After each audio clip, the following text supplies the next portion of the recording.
So, Jack, ask me how I'm doing. How is the Seahawks fan doing? How is the Seahawks fan doing? As I've had 2 days to really think about this. I think I was the one that told you to. I literally, Yeah. just messaged you out of nowhere in all caps, like, yo, Pete Carroll's gone, or whatever it was that I said. Yeah. So, I didn't believe you at first. No. And then, I'm not going to lie, I jumped up for joy at first. And then, as the hours went by and as the days have gone by, I have felt, how would I put this? Somber, to put it that way. I guess that's a fair term, yeah. Which is interesting because for those who have followed the show for the entire time, even pre-time to BS will know my thoughts on Pete Carroll. But at the same point, I can't help but thinking a bit of remorse of, holy shit, this actually happened. I don't know if remorse is the right word to describe how I'm feeling. But it's mostly of the, wow, they actually did it. Yeah, I mean, that's kind of how you, I think that's a very appropriate way to feel after he's been there for, what was it? How long has it been? 12 years? 14 years.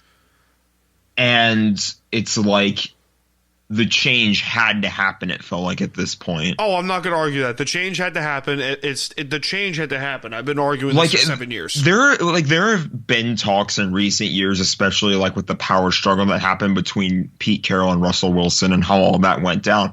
And yeah, what Pete Carroll did do in his earlier years too, especially, and how he got the Seahawks their first Super Bowl.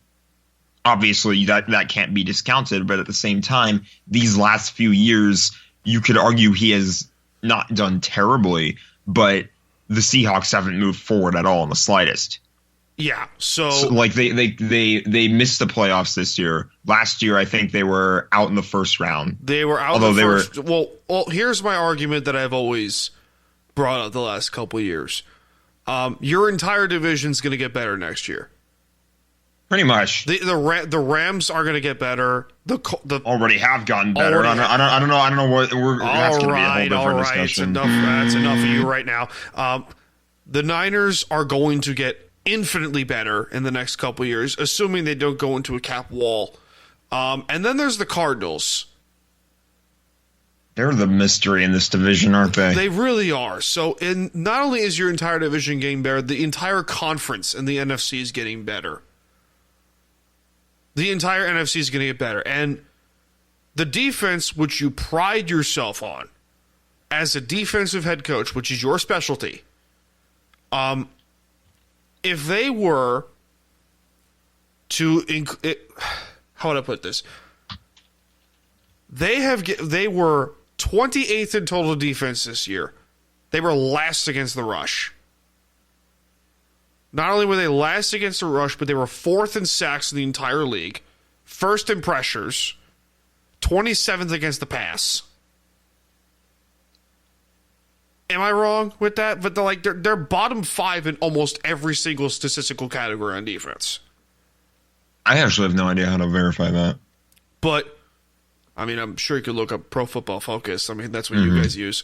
So, that's probably your defense, which you pride yourself on, and you look at the roster from top to bottom, they have talent. They absolutely have talent. Well, you're a Rams fan, so if we were talking about the Rams, you would say absolutely. Yeah. But I would. I have a whole ramble to go on there, honestly. But. Well, the Seahawks defense as a whole, you can look at them on the roster-wise, and it's a pretty good roster top to bottom. It's not the 49ers roster by any stretch, but it's still a pretty good-looking roster. The fact that not only your defense gave up on average of 30 a game, but your offense only scored 17 a game on average. That's not good enough. With the trio of receivers that you have, with the weapons that you have at wide receiver, tight end, running back, a good offensive line, say what you want, good offensive line, and Geno Smith, who is as consistent as you can get right now at quarterback. To be determined, of course. That's not good enough, and a change had to be made. Yeah, it sucks that the fact they actually did it, and I credit Jody Allen for having the cojones to do it.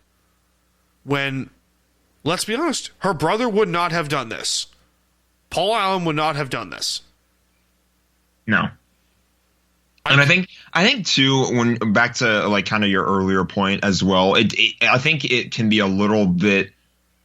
I don't know what the right word to use is there, but like we need to make clear he's not like leaving the team. He's staying as an advisor, so he's not gone. He's like what Bruce Arians did with the Buccaneers. He's still in the building. He's still helping the team out. He's just not on the sideline anymore. No, which is honestly the best decision you could have made. And if I'm being honest, I'm calling Dan Quinn up tomorrow without even hesitation. I'm giving the Cowboys a call and say, hey, I don't care if this is tampering or not. We need to talk to DQ. Because he is, like, I said this with Mike last episode. The only reason Dan Quinn did not take a head coaching job last offseason is because he was preparing for the inevitable Seahawks job to open up. And that is the hottest job in the NFL market right now. It's up there for sure. I mean, definitely top 3. I'm literally on my other screen right now. I'm looking at a tweet from PFF that's saying asking what the best head coach opening in the NFL is, and there's teams like the Chargers, Titans, Raiders. I think the Raiders, for starters, they're stupid if they don't keep Antonio Pierce. They're stupid if they don't keep AP. That's absolutely honest. But like what he has done to that locker room, I've never seen. We'll get to that later. We'll definitely touch on the Raiders, but all right, I'll wait. I'll pump the brakes there. Dan Quinn, because we tend to do that. We tend to go off track like crazy. But like Quinn would be perfect. He's been here on 2 different occasions, coordinated the defense to coordinate one of the greatest defenses ever. And another thing that he preaches is violence on the football field. Watch the Cowboys play. They hit people hard. Watch those Falcons teams when he was the head coach. Say what you want with the defense, they hit people hard. Really hard. And the Seahawks haven't done that in years. No, I mean when I think of the Seahawks and hard hitting, the only thing I think of is DK Metcalf shoving a Carroll Witherspoon after the whistle. By the way, that dude, I would not want to pick a fight with DK under any circumstances. Well, DK is the one picking fights, if anything. Like, have you seen how big he is? He is. He's huge. Jack, let's be honest here. You're what, 5'8"? A little taller. 5'9"? Only a little. Around 5'9", 5'10". Okay. He'd snap you I don't even know. That's being generous, you in honestly. half like a toothpick. I know. I'm not saying that I want to pick a fight with that guy. I'm saying he's the one that's picking fights. He has thigh arms. Yes. He has tharms. What a word that you just used. He has tharms. You just made up. He has thigh arms. His arms are bigger than his thighs. He's also a crybaby, though. I think he's a big crybaby. Okay. Not arguing that, but also in his defense, when you are that skilled of a receiver and you are not helping your team at all, I looked up the crazy stat. Did you know he's the only Seahawk receiver to have 1,000 yards this year? And Jesus Christ. And he just got to 1,000. Like, he barely got there. Tyler Lockett and all of his skills could not get 1,000. Jackson Smith-Njigba, granted, rookie, did not get to 1,000. Noah Fant didn't get to 500 yards. There's the other thing. Your offense has been putrid for years. And you constantly preach on run the football, run the football, run the football. You know what? They were bottom 10 in rushing offense. They couldn't do anything. Yeah, with how good Kenneth Walker is, that kind of feels like a waste. Not just Walker. You saw Charbonnet. Charbonnet was good too. Yeah, Charbonnet's are good back. And they got a third guy in Kenny McIntosh who can run. And I understand you like to run the bell cow like crazy, and you believe in a bell cow system. But Chris Carson had to retire because of a neck injury, and you ran him into the ground.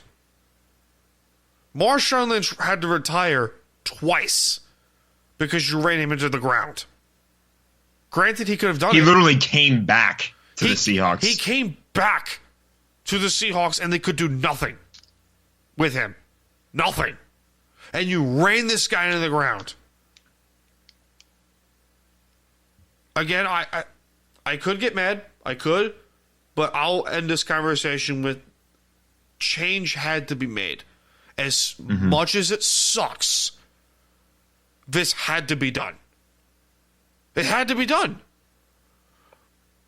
And if they didn't make this change, quite frankly, you'd be staring at the same record the Giants are in right now, which is top 5 pick in the draft, top 5 or top 10 or top 5 pick at worst, and you'd be making stupid trades like the Jamal Adams one, which, by the way, send him to the moon.